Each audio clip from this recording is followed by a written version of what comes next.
Hey all you meddling kids, it's your girl Pammy Chanel back with another video. First I want to apologize to you guys because I was supposed to get this video out a lot sooner than what I have, and life happens. It's the end of the school year and I've been having to kind of get all that stuff taken care of, and so I got to put my first job first because this is secondary. So I apologize again. My overall view of the documentary is it was pretty good. I'm in awe of how brave the survivors are, especially Jill.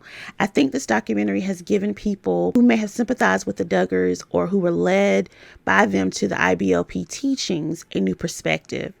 Many creatives have done reviews of the documentary, especially Jen from Fun Day Fridays. I was so excited to see her in the documentary.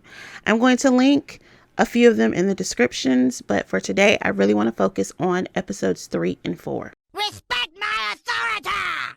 Episode 3 is called Under Authority, and it starts with Jill feeling obligated to do the Megyn Kelly interview, which of course was cringe. Then Tara and Floyd Oath Out, which I hope I'm pronouncing their last name correctly, began talking about how children are pretty much being used for child labor, free child labor at that. It cuts back to what happened after Josh's first and second scandal and the creation of Jill and Just Accounting On, which eventually turned into Just Counting On. These girls are having to unwillingly share their trauma to make Jim Bob, Figure 8 Productions, and TLC money. They talk about how Jim Bob is made to look like this lovable, silly dad that is not threatening or controlling, but we all know this isn't the case. I am sure he is in total control of the family, just as I am sure Michelle's baby voice is fake as hell. Then it talks about how Jim Bob pretty much picks his daughter's husbands. And I was shocked to learn that Jill already was trying to be set up by other friends for other dates or prospective courtships before Jim Bob pushed Derek on her, which Jim Bob really screwed himself doing this. The girls really drive the show because, of course, nobody wants to watch that show if it was just focusing on the boys. I think he wanted to make sure that whoever the girls married would continue the status quo. Again, with Derek Dillard, he screwed up. Jill didn't want her birth filmed because who wanted to be like Anna, having the world watch you give birth on a toilet? I have given birth naturally 4 times, no meds, and I wouldn't want anyone outside of maybe my mother and my spouse with me. Editing Pam here. I just want to make sure that I clarify. When I say naturally, that means I just delivered my babies vaginally. And if I had a C-section, I definitely would not want any strange camera crew in such a sterile area. Not to mention, I wouldn't even want you around me during recovery because it's easier, from everything that I've seen and from my friends who have gone through and had C-sections, it is easier to give birth the vaginal way versus trying to give birth having a C-section. The recovery time is a whole lot longer. Also, with my first child, because I did not know anything, I ate and I ended up pooping myself. Who wants to see that on television? You know, when you're a woman and you're having a baby, this is the most vulnerable point you're ever going to be in. Who wants to show all of that? A comparison is made between the Duggar women and the Kardashian women. Both are the centers of their reality shows, but the Kardashians are rolling in the bank, while poor Jill had to go and beg TLC to cover the remaining costs of her childbirth, which she had to record so that TLC could make money off of her. And of course, they said, "We paid Jim Bob, go see your dad." Jill was never paid for her 7 years as an adult for working on either one of those shows. This should be illegal. But of course, this is right out of the IBLP playbook. The IBLP allegedly uses children as free labor in their training centers. These are breeding grounds for abuse. If a child does something that the person whose authority they are under doesn't like, they can be put in a prayer closet with a Bible for days. This is like solitary confinement in prison. The stories about those places are horrible and include SA. These kids were helping Gothard make money, while some of their families were struggling to maintain the lifestyle he was teaching and encouraging. There's another part of the documentary that talks about how Jill signed a contract the day before her wedding, not realizing what she was signing, and how her and Derek got a lot of heat for their missionary trip because they wanted them to come back so that they can film, and they wanted to stay, and they're like, "Hey, well, we just won't film." And then this paper that she had signed, this contract comes back to bite her in the behind, and they're fearful of what will happen. And then Derek, being the person he was, who grew up like the rest of us, sort of kind of, and kind of knew what was going on. He's like, well, how much are we getting paid for this? And Jim Bob trying to say, well, what's your price? What's your price? And then telling everybody, oh, you'll receive a lump sum of money if you sign this exclusive contract, pretty much signing your life away. Then when Derek and Jill decide not to sign, they find out they're no longer dealing with the show. This is just more of that control that Jim Bob wants to have over his kids, because he knows that at this point, his children are his bread and butter, and he needs to keep that income coming in. This total control that the patriarchy has to have in the IBLP teachings is a reason why SA and Physical A are running rampant in this organization, be it in the family homes, in the churches, or in these training centers. And Gothard and his brother have both been accused of SA.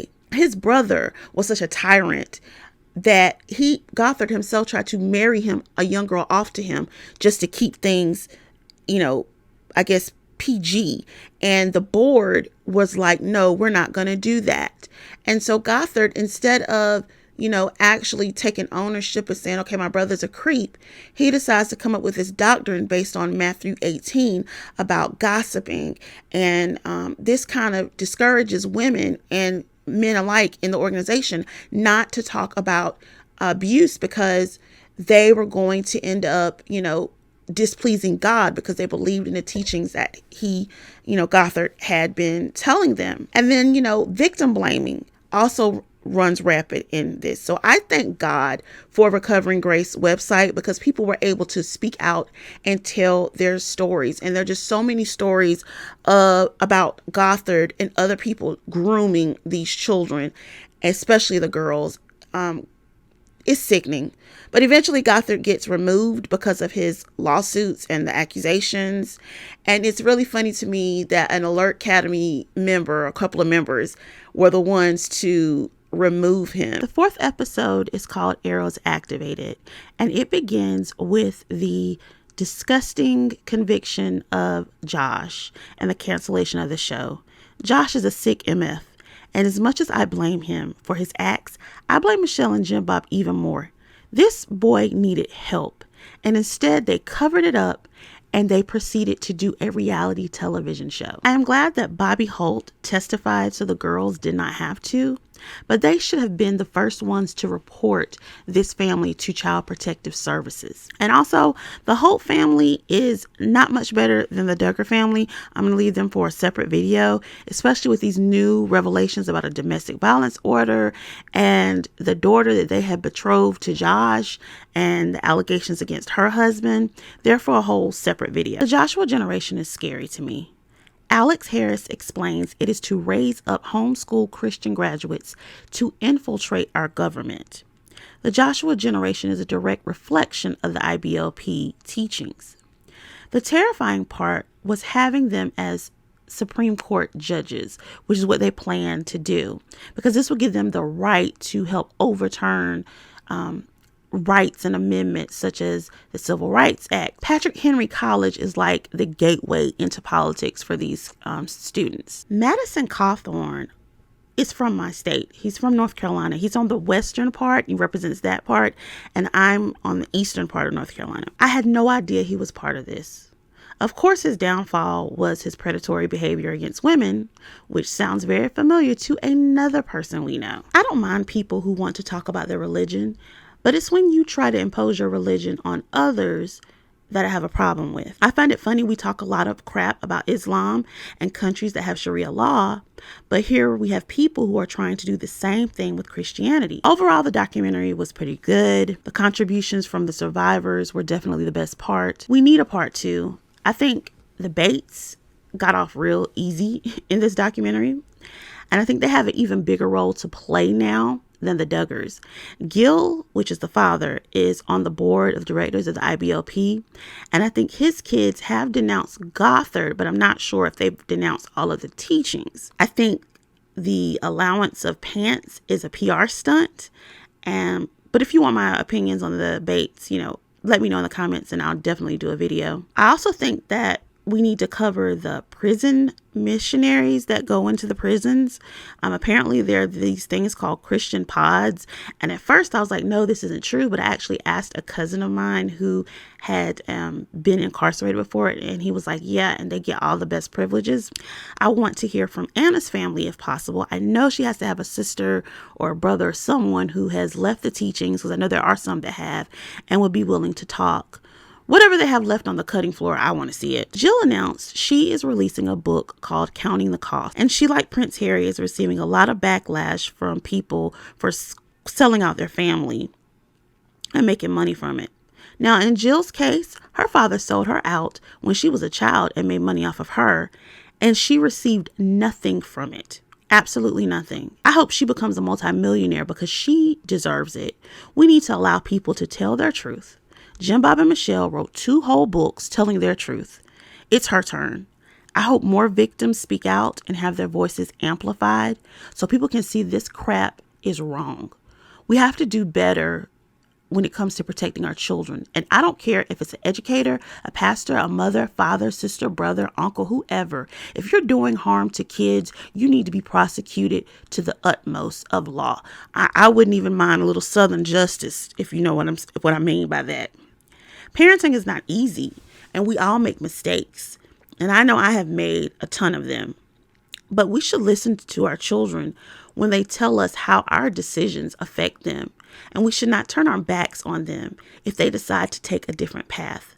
I noticed a lot of the survivors don't have relationships with their parents. We have to trust that our teachings of our children, the parenting we've given them, the advice, the guidance, will lead them to be good adults. So in other words, I guess I'm saying as parents, we have to own our responsibility to an extent of what happens to our kids once they do become adults. And also we have to just have that knowledge in ourselves that we've done a good job. A lot of times because my children are older, they're young adults, they're 18 through 21.